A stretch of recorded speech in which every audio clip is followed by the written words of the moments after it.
Bro hi bro. Hi bro. Bro Pawan Kalyan గారు ఇప్పుడు అధికారంలోకి వచ్చి సుమారుగా కూటమి ప్రభుత్వం ఒక 10 నెలలు అయితే పూర్తి అవుతుంది. కానీ ఇప్పుడు ఆంధ్రప్రదేశ్లో ఎలా ఉంది పవన్ కళ్యాణ్ గారి పరిపాలన అంటే మీరు ఏమంటారు? మన పరిపాలన అనేది మనం ఒక 1 మంత్లో 2 మంత్స్లో ర్యాపిడ్గా మన డెవలప్మెంట్ అనేది జరగదు బ్రో.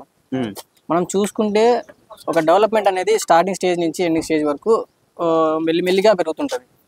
ఇన్కేస్ మీరు జగన్ ప్రభుత్వం చూసుకుంటే డైరెక్ట్ ఒక 10,000 అలా ఇచ్చేసి, లేకపోతే అమ్మఒడి అని డబ్బులు వేసేసి అకౌంట్లో, అలాంటి ప్రభుత్వం అయితే కాదు. మనం చూసుకుంటే ఇప్పుడు రోడ్లు పరంగా కానీ, ఏదైనా సంక్షేమ పథకాలు అట్లా కానీ, లేకుంటే ఈ శాండ్ మాఫియా ఇలా ఉంటుందా, అలాంటి శాండ్ని మనకు సప్లై చేయడం కానీ, అలా కొంచెం కొంచెం డెవలప్ చేసుకుంటే మనకు డెవలప్మెంట్ ఉంటుంది. అలా డెవలప్ చేస్తున్నారని నా ఒపీనియన్. మా సైడ్ కూడా రోడ్లు చూసుకుంటే మ్యాసివ్ ఇంప్రూవ్మెంట్ ఉంది బ్రో. బ్రో అదొకటిని ఇప్పుడు ఈ ప్రభుత్వం వచ్చిన తర్వాత మెయిన్గా నిరుద్యోగులు అంటే ఎవరైతే యూత్ ఉన్నారో వీళ్ళందరూ కూడా 20 లక్షల ఉద్యోగాలను కూడా మరి మాట్లాడారు. అవి వచ్చే అవకాశం ఉందా, వస్తున్నాయా?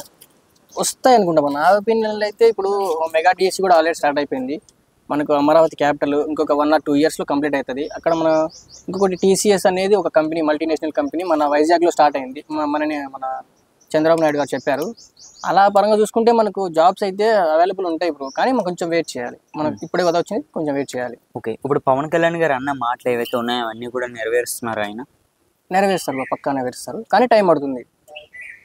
చూస్తే మరి ఎవరైతే ఇప్పుడు ఆపోజిషన్ జగన్మోహన్ రెడ్డి గారు వాళ్ళు ఉన్నారో కేవలం ఓట్ల కోసమే కూటమి ప్రభుత్వం అధికారంలోకి కింద అన్నట్టు మాట్లాడుతున్నారు. అంటే మెయిన్గా క్లాపిటల్ ఏదైతే అన్నారో అమరావతి, ఈ అమరావతి అన్నది వచ్చే అవకాశం ఉందా లేదా? ఇంకా అమరావతి వస్తుంది బ్రో, కానీ మనకు అమరావతి క్యాపిటల్ లేకుండా 5 years నడిపారు కదా.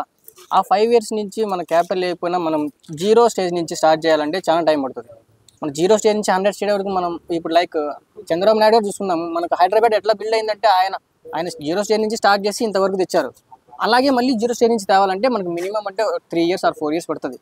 మనం ముందే ఓకే 10 months అయింది, ఏం చేశారు మీరు, క్యాపిటల్ ఏది అని ముందే అడిగితే మనం ఏం చేస్తారు, వాళ్ళు 5 years వరకు ఏం చేశారు, వాళ్ళు ఏం చేయలేరు కదా. స్టార్ట్ చేశారు, వర్క్ అవుతుంది. వర్క్ అవ్వకముందే మనం స్టార్ట్ చేశారు, ఏం చేశారు అంటే మీరున్న వరకు మీరేం చేయలేదు. ఇప్పుడు వచ్చింది కానీ వెయిట్ చేయాలా అనేది నేను అంటున్నాను. ఇప్పుడు పవన్ కళ్యాణ్ గారు రీసెంట్గా చూసుకుంటే అడవి గిరిజన ప్రాంతాల మీద ఎక్కువ మబ్బు చూపించారు కదా. దీనికోసం ఏమంటారు? అంటే ఆయన వాళ్ళని కరెక్ట్ టార్గెట్ పట్టుకుని వాళ్ళకి మంచిదైతే చేస్తున్నారు. ఆయన మనకు సౌకర్యాలు చూసుకుంటే మన సిటీలో కానీ టౌన్స్లో కానీ కొంచెం ఆల్రెడీ అందుబాటులో ఉంటాయి బ్రో. ఎందుకంటే మనకు కొంచెం రివోల్ట్ తెలుసు, మనకి ఎదిరించగల సత్తా ఉంటుంది, మనకు ఆ రైట్స్ తెలుసు కాబట్టి మనం ఏదో చేస్తాం. మన గిరిజన ప్రాంతాలు చూసుకుంటే వాళ్ళకి ఏం తెలియదు, వాళ్ళని ఆర్గనైజ్ కూడా చేయాలి, వాళ్ళకు నాగరికత తెలియదు కాబట్టి వాళ్ళకి ఇంప్రూవ్మెంట్ చేసి ఏదైనా ఎడ్యుకేషన్ నేర్పించి లైక్ అట్లా ఏదైనా చేయాలని అందులో కాన్సన్ట్రేషన్ ఎక్కువ చేశాను నా ఒపీనియన్. అంటే పవన్ కళ్యాణ్ గారు ఏదైతే అన్నారో న్యాయంగా ధర్మంగా ఏదైతే నిజాయితీగా ఆంధ్రప్రదేశ్ని రూపుదిద్దుతామన్నారు, మెయిన్గా యువకులనే అది జరుగుతుంది ఆంధ్రప్రదేశ్లో. జరుగుతుంది బ్రో, పక్కా జరుగుతుంది. ఆయన యూత్ని అయితే చాలా కేర్ తీసుకుంటారు. నా దృష్టిలో అయితే ఆ యూత్ ఎలా ఉండాలి, ఆయన పాస్ట్ ఇంటర్వ్యూలు చూసుకుంటే, ఇప్పుడు ఆయన డిప్యూటీ సీఎం కాకముందు ఇంటర్వ్యూలు చూసుకుంటే ఆయన థాట్ ప్రాసెస్ కానీ ఆయన సిద్ధాంతాలు కానీ మనం ఒకేలా వినగలిగితే అవన్నీ మనం ఈజీగా అర్థం చేసుకోవచ్చు. ఆయన ఎట్లా ఉంటాడో, ఆయన ఎట్లా చేస్తారని. మరి పవన్ కళ్యాణ్ గారు రానున్న రోజుల్లో సెంట్రల్ మినిస్టర్ చేసే అవకాశం ఉన్నదంటారు ఆయన. ఒకవేళ ఆయన సెంట్రల్కి వెళ్ళిపోతే మరి ఆంధ్రాకి ప్లస్సా మైనస్సా? సెంట్రల్కి వెళ్ళిపోతే ఆంధ్ర కొంచెం తగ్గుతుంది అనుకో నాకు తెలిసి. సెంట్రల్కి వెళ్ళిపోతే ఆయన ఓకే, ఆయన రిలీజియన్ పరంగా చూసుకుంటాడు. లేకపోతే సెంట్రల్ మినిస్టర్ కాబట్టి మన బీజేపీ ఉంటుంది కాబట్టి కొంచెం ఆయన అక్కడ ఎక్కువ చూసుకుంటాడు, ఆంధ్రాకి మైనస్ అని అనుకుంటాను. ఓకే, ఒక మాటలో పవన్ కళ్యాణ్ గారి కోసం ఏం చెప్తాను? పవన్ కళ్యాణ్ గారి కోసం నేను ఎప్పుడూ సిద్ధమే. ఆయన ఏం ప్రతిపాదన స్టార్ట్ చేసినా కూడా దానికి నేను ఆల్రెడీ ఫుల్గా సపోర్ట్ ఇస్తానని చెప్తున్నాను. ఓకే, కానీ మరి ఇదే పవన్ కళ్యాణ్ గారి మీద నెగిటివ్ ట్రోలింగ్స్ బాగా మొదలైన అప్పుడు మన సోషల్ మీడియా, ముఖ్యంగా మన సోషల్ మీడియాలో చూసుకుంటే దీనికోసం ఏమంటారు? సోషల్ మీడియా ట్రోలింగ్స్ అనేవి అసలు పట్టించుకోవద్దు బ్రో. మనం చూసుకుంటే మన దేవుడు శ్రీరాముడి గురించి కూడా ట్రోలింగ్ చేస్తారు. మనం ఎవరిని చూసుకున్నా కూడా ట్రోలింగ్ అయితే చేస్తారు. ఆ ట్రోలింగ్ గురించి మనం పట్టించుకొని ఆయన క్యారెక్టర్ బాగాలేదని మనం ఏం చేయలేము. అది పవన్ కళ్యాణ్ ఇప్పుడు గెలిచిన తర్వాత అసలు కనబడతలేదని కూడా మాట్లాడుతున్నారు, ఇది నిజమేనా?